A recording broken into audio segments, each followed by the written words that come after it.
oggi ho un incontro non su questo tema ma su altri con i colleghi della Regione Veneto e quindi anche questo tema sarà affrontato, ma con lo spirito costruttivo di affrontare pragmaticamente ciò che ci viene rappresentato. Sui tavoli delle prefetture del Veneto torna prepotentemente ad affacciarsi la gestione dei flussi migratori.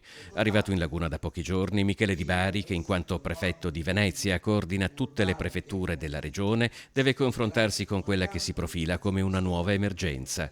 Quest'anno sono già 20.000 i migranti sbarcati finora in Italia, il triplo rispetto allo stesso periodo del 2022.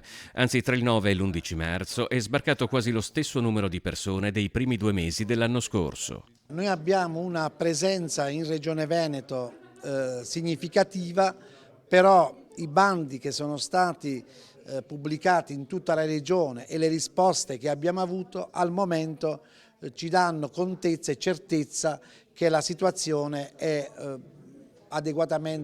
può essere adeguatamente affrontata. Certamente abbiamo necessità di monitorare giorno dopo giorno questa situazione ed è ciò che stiamo facendo. Secondo il Viminale, i migranti sono soprattutto di nazionalità ivoriana, guineana e bengalese. Per Antonio Tajani e Guido Crosetto, rispettivamente ministro degli esteri e della difesa, il fatto che molti provengano da aree dell'Africa controllate dalla brigata Wagner, la compagnia militare di mercenari legata a doppio filo alla Russia, potrebbe far pensare ad una strategia di pressione contro le scelte geopolitiche del nostro paese.